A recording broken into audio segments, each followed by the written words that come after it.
নমস্কার, নিউজ 18 বাংলা ডিজিটালে আপনাদের স্বাগতম। আমি অর্ণব হাজার রয়েছি আপনাদের সঙ্গে এই মুহূর্তে ফেসবুক লাইভ নিয়ে।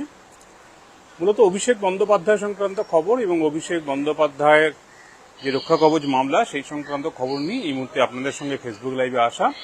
অভিষেক বন্দ্যোপাধ্যায়ের মামলায় আজকে বেশ কিছু ঘটনা ঘটল এবং সেই ঘটনাতে একটা বিষয় স্পষ্ট হলো যে ভোটের রেজাল্ট আউটের পর 2026 সালের যে বিধানসভা ভোট আমাদের, সেই ভোটের রেজাল্ট আউটের পর যতগুলি অভিযোগ দায়ের হয়েছে অভিষেক বন্দ্যোপাধ্যায়ের বিরুদ্ধে, সেই অভিযোগগুলির তদন্ত করার জন্য অভিষেক বন্দ্যোপাধ্যায়কে কাস্টাডিতে নিয়ে অর্থাৎ গ্রেপ্তার করে হেফাজতে নিয়ে জিজ্ঞাসাবাদের প্রয়োজনীয়তা কি রয়েছে, সেই গুরুতর দিকটি আজ বারবার প্রশ্ন করে জানতে চাইলেন বিচারপতি সৌগত ভট্টাচার্য এবং তার জন্য আপ্রাণ উত্তর দেওয়ার চেষ্টা করলো রাজ্যের তরফে, পুলিশের তরফে অতিরিক্ত solicitor general S V Raju এবং রাজ্যের অতিরিক্ত অ্যাডভোকেট জেনারেল বিল্লদল ভট্টাচার্য।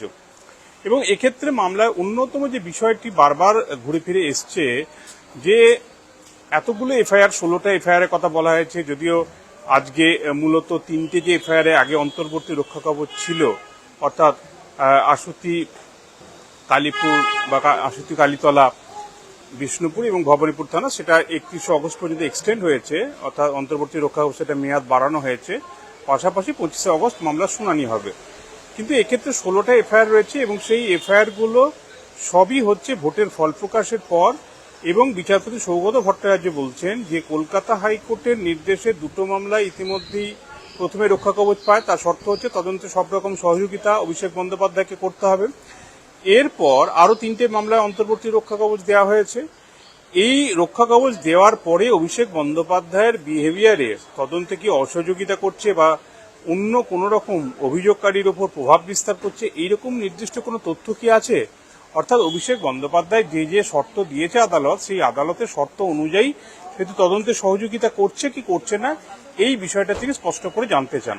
এবং এক্ষেত্রে নির্দিষ্টভাবে যখন মামলা আসে, মামলায় ডিফ্যাক্টো কমপ্লেনের অর্থাৎ যার অভিযোগের ভিত্তিতে এই বিষ্ণুপুরের অভিযোগটি এসছে অভিষেকের বিরুদ্ধে বা একই রকমভাবে আশুতি কালীপুরের অভিযোগটি এসছে, এই অভিযোগকারী যিনি দুবারের লোকসভা ভোটে প্রার্থী ছিলেন বিজেপির ডায়মন্ড হারবার লোকসভা থেকে, অভিজিৎ দাস ববি, তার আইনজীবী জয়ন্তনারায়ণ চট্টোপাধ্যায় বলেন যে মেগা ইনফ্লুয়েন্সিয়াল, সুপার ইনফ্লুয়েন্সিয়াল, অর্থাৎ অত্যন্ত প্রভাবশালী অভিষেক বন্দ্যোপাধ্যায়। কারণ পালা বদলের আগে অভিষেক বন্দ্যোপাধ্যায়ের বিরুদ্ধে একজন এরকম ব্যক্তি পাওয়া যাবে না যে সাহস করে অন্তত একটা কমপ্লেনটুকু দাখিল করতে পারবে থানায় গিয়ে।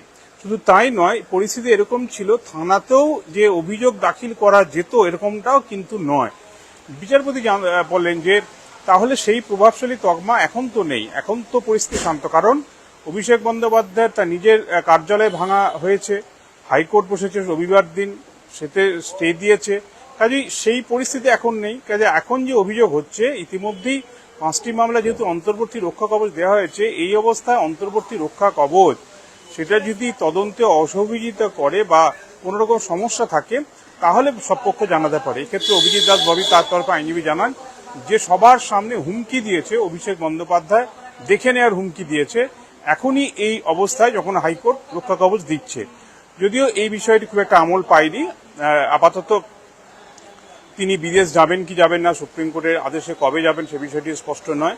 যদিও একবার এজলাসের মধ্যে বিষয়টি নিয়ে টোকা দেওয়া হয়েছিল, অভিজিৎ দাস ববি তার আইনজীবী বলেছেন যে ইতিমধ্যে তারা নাকি জানতে পেরেছে তিনি বিদেশ চলে যাচ্ছেন এত এত ব্যাগ নিয়ে। যদি সেটা সোশ্যাল মিডিয়ার খবর, সেটার খুব একটা ভিত্তি কিছু নেই, সেটাতে বিচারপতি কোনো আমলই দেয়নি, গুরুত্বই দেয়নি, কাজে সেটা নিয়ে বেশি চর্চা করা ঠিক নয়।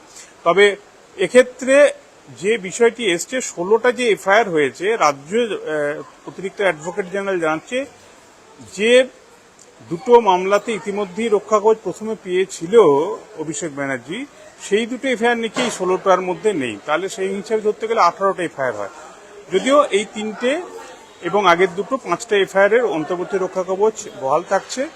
আরও একটি মামলা অভিষেক বন্দ্যোপাধ্যায় করেছিল, সেটা সেবাশ্রয় বা এই ধরনের আরও একাধিক যে অভিযোগ, অর্থাৎ মোট 16টা যে এফআইআর রয়েছে আদালতের সামনে এখন, সেই 16টা এফআইআরই অন্তর্বর্তী রক্ষা কবচ হবে কি হবে না, এই বিষয়টা হয়তো 25 তারিখ অগস্ট মাসে নির্দিষ্ট হয়ে যেতে পারে। তবে বিচারপতির আজকের যে পর্যবেক্ষণ তাতে তাকে হেফাজতে নিয়ে জিজ্ঞাসাবাদে কি প্রয়োজনীয়তা রয়েছে এই প্রশ্ন তোলার মধ্য দিয়ে বিচারপতি এই বার্তাটুকু দিয়েছেন যে কিছু মামলায় যখন তিনি অন্তর্বর্তী রক্ষা কবচে রয়েছেন, আবার কিছু মামলায় তিনি যদি জেলে চলে যান, কাজে এই দুটোও কিন্তু বা রাষ্ট্রপতি দুটো কন্ট্রাডিক্ট করছে।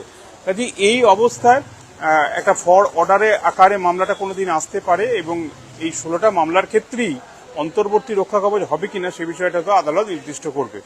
এবং এই 16টা এফআইআর, অধিকাংশ এফআইআরই কিন্তু ধর্তব্যযোগ্য অপরাধ, আদালত গ্রাহ্য অপরাধ, এমনটা কিন্তু রাজ্যের পুলিশের তরফে বারবার বলা হয় এবং সেগুলিতে যেহেতু এফআইআর ডিসক্লোজ করেছে অর্থাৎ এফআইআর সামনে এসছে কগনিজেবল অফেন্স হিসাবে, সেই এফআইআরগুলো এভাবে খারিজ করা যায় না।